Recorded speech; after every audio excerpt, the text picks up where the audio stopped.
দর্শক, channel I থেকে আমরা এই মুহূর্তে সরাসরি যুক্ত হয়েছি বাংলাদেশের রাজধানীর অন্যতম শিল্পাঞ্চল এলাকা তেজগাঁয়ের কলোনি বাজার থেকে।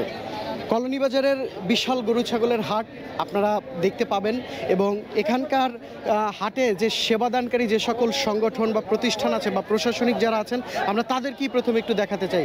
আমাদের সাথে প্রথমে আমি একটু দেখাতে চাই যে পশুদের চিকিৎসা দেওয়ার জন্য কিন্তু পুরো একটি মেডিকেল টিম আছে এখানে, যেটাকে আমরা মূলত প্রাণী সম্পদ অধিদপ্তরের আওতায় যে মন্ত্রণালয়, তারা কিন্তু এখানের যে ভেটেরিনারি মেডিকেল যে টিমটি আছে তারা কিন্তু এখান থেকে পশুদেরকে সার্বিক চিকিৎসা প্রদান করে থাকে এবং যে সকল বিক্রেতারা আছেন তাদের যদি কোনো ধরনের কোনো সমস্যা হয় তারা সরাসরি কিন্তু এখানে আসেন এবং তারা তাদের কাউন্সিলিং বা সেবার মাধ্যমে তারা তাদের প্রাণীটিকে আবার সুস্থ করে তোলেন বা তারা সেবা দেওয়ার চেষ্টা করেন। এখানে কিন্তু আমরা দেখতে পাচ্ছি যে প্রশাসনিক জায়গায় র্যাব কিন্তু একদম তৎপর আছেন, তারা কিন্তু তাদের যে টিমটি তারা কিন্তু তৎপরতার সাথে কাজ করছেন এবং সার্বক্ষণিকভাবে পুরো 24 ঘন্টা তারা প্রশাসনিক দায়িত্ব পালন করে যাচ্ছেন। পাশাপাশি পুলিশ সদস্যরাও আছেন যারা হচ্ছে পুলিশ কন্ট্রোল রুম, পুরো কন্ট্রোল রুম থেকেই কিন্তু এই বাজারটি নিয়ন্ত্রণ করেন, বাজারের আইন শৃঙ্খলা নিয়ন্ত্রণ করেন। তারা যে বিষয়টি দেখেন যে এই যে কলোনি বাজার মাঠের যে আইন শৃঙ্খলার দায়িত্ব কিন্তু পুলিশ এখান থেকে মূলত পালন করে থাকে এবং সার্বক্ষণিকভাবে তারা সেই সেবাটা দেওয়ার চেষ্টা করেন। আমি একটু ওসমান আপনাকে বলবো যে এই মুহূর্তে হাটের অবস্থা কি, হাট বেচা বিক্রির অবস্থাটা আপনারা কিন্তু পুরোপুরি এই যে হাসিল ঘরের সামনেটা দেখতে পারলেই কিন্তু আপনারা বুঝতে পারবেন যে আসলে বাজার যে পুরোপুরি জমে গিয়েছে বা বাজারের যে বেচা কেনা অনেকাংশে বেড়ে গিয়েছে ঠিক আজকে শনিবার দুপুর নাগাদ, সেটা কিন্তু আপনারা হাসিল ঘরের অবস্থা দেখলেই বুঝতে পারছেন। পুরো হাসিল ঘরের কিন্তু একটি জায়গাও কিন্তু খালি নেই, মোটামুটি সব জায়গায় কিন্তু হচ্ছে বেচা কেনা চলছে এবং পুরো জমে উঠেছে কিন্তু একদম ঈদের কুরবানির হাটের বাজার কিন্তু পুরোপুরি একদম জমে উঠেছে।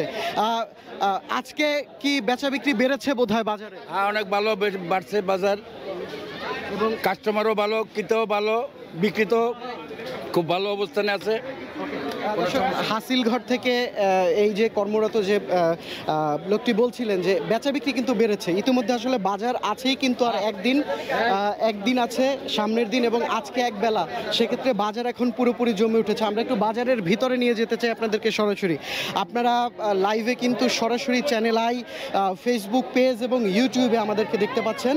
আমরা বাজারের ভেতরে যাচ্ছি এবং আপনারা কিন্তু পুরো বাজার পরিস্থিতিটা এখন একটু আমি আপনাদেরকে দেখাবো।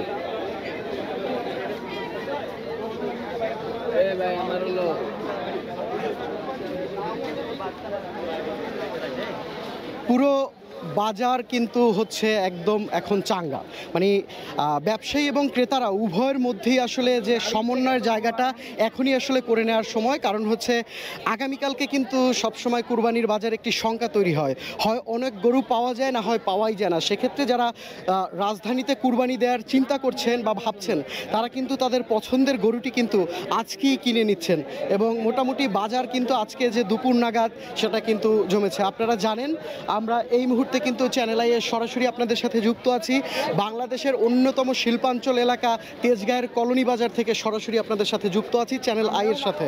এবং আপনারা দেখছেন এই হাটে কিন্তু এবার বিভিন্ন সাইজের গরু, তবে ক্রেতারা যে বিষয়টি বলছিলেন মূলত বড় গরুর সংখ্যাটা এবার বাজারে বেশি এবং তুলনামূলকভাবে ছোট গরুর সংখ্যাটা কিন্তু একটু কম।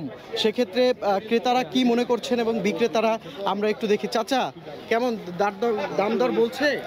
দাম দর বলছে 180, 90। আচ্ছা, কিন্তু কাস্টমার তো বেড়েছে এখন। হ্যাঁ, কাস্টমার বেড়েছে। ওকে, সেক্ষেত্রে ক্রেতারা কি মনে করছেন আমরা একটু ক্রেতাদের সাথে কথা বলতে চাই। আপনারা কি মনে হয় কি পছন্দের গরু পাচ্ছেন, দেখতে পাচ্ছেন এখানে বাজারে? হ্যাঁ, বাজারে আছে। আচ্ছা, দরদামের জায়গাটা কেমন এবছর? ভাই আমরা কথা বলবো না। দর্শক, ক্রেতা আসলে তিনি কথা বলতে চাচ্ছিলেন না এই বিষয়ে, তবে অন্যান্য ক্রেতারা যারা বলছে তাদের মধ্যে কিন্তু একটি মিশ্র প্রতিক্রিয়া যে দরদামের জায়গাটি আসলে কেউ বলছে বেশি, কেউ বলছে স্বাভাবিক, সেই জায়গায় আছে। তবে এরপরে আমরা অন্য কোনো বৃহত্তর গরুর বাজার থেকে আমরা সরাসরি যুক্ত হব চ্যানেল আইয়ের সাথে, আমাদের সাথেই থাকবেন।